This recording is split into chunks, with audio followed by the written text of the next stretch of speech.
Randall Craig here. Today we're going to talk about negotiating the best job offer. Now when you're doing this, there's two important points that you need to know. Number one, what do you want? What specifically is the minimum that you want? And secondly, information is power.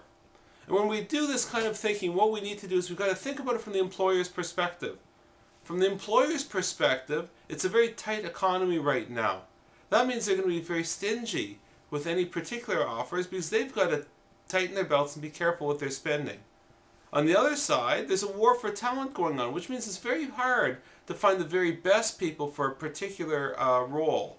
So balancing these two, from a company's perspective, they'll be able to figure out, hopefully, how much they're willing to spend, and you, of course, will be able to figure out how much you're willing to accept.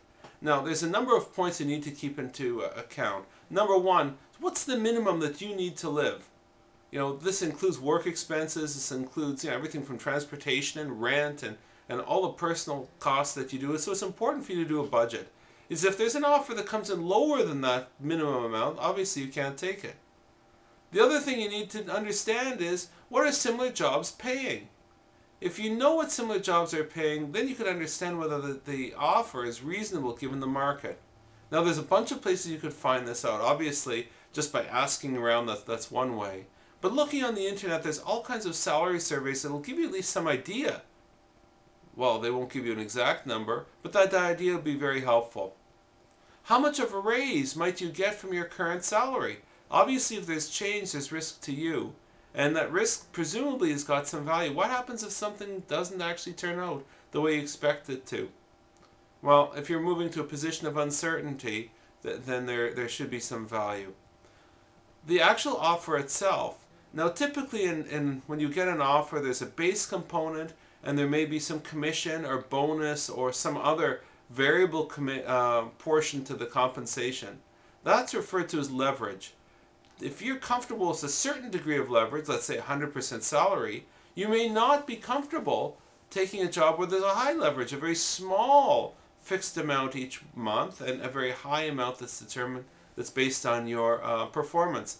On the other hand, if having just a fixed base with virtually no bonus or commission is something that always bothered you, perhaps you think that you can actually perform and you should be compensated for that performance, then you might be looking for something where there's a higher leverage. So understanding what you feel comfortable with means that you'll be able to respond to any offer that comes in. Now, the actual terms and conditions of the offer, there's many different things that are really variable here. You know, what are the working hours? What are your key responsibilities? And in fact, what does success look like on the job? How do you know you're going to be doing a good job or not? What kind of probation? Can they ask you to leave within 3 months or 1 month or perhaps not at all when you sign the contract? What kind of retirement or pension contributions is the organization willing to make? Will they match contributions that you make, for example? Will they reimburse your expenses? Will they provide transportation or a car allowance? What's your starting date? How about the other various perks of the job? For example, will they pay for athletic club membership? Some organizations have a policy where they do this kind of thing. What kind of vacation allowance will you earn? Will you have 2, 3, or 4 weeks per year? And at what point can you actually take those? Some organizations require you to earn your vacation days before you spend them. Others will say, well, so long as the total amount that you'd earn within a year equal the total amount that you take within the year, they're okay with you taking vacation a bit earlier.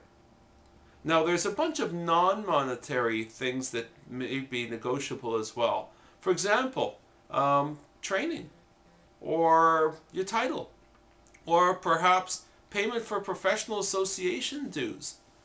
These are the kinds of things that they may have a policy about or they may not have a policy about. But if these are the things that will help you be successful, then you probably have a good case to argue for them.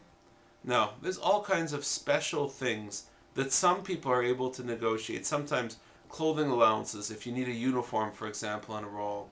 Or perhaps a signing bonus. And you probably think, why would an organization pay a signing bonus? Let's just say you're a salesperson, and you know that if you left your job, you would leave a big bonus or a big commission on the table in your old job. In order to get you to move quickly, and move immediately to your new role, the company may be willing to make up part of that in a signing bonus. Excuse me. How about a car allowance versus a car? Those are the kinds of things that some organizations offer or not, typically depending on the role and the seniority of the role as well. The other thing that you probably want to know about is the interview process. And not only how many interviews and what the steps are, but also to keep in mind that you're interviewing the organization as much as they're interviewing you. And just the compensation package doesn't make for a job that's satisfying or one that will actually help you head towards your goals. So while these things are important that we're talking about, from my perspective, they're certainly not the first priority. Now, 2 final rules. Number 1, if you don't ask, you don't get. And on the other side of the coin, small greed succeeds. Don't ask for too much. Ask for what's reasonable and what's going to the market, and certainly above what the minimum is that you need. Again, thank you very much. This is Randall Craig for Pine Tree Brain Trust, Pine Tree Advisors. I hope you found this session useful.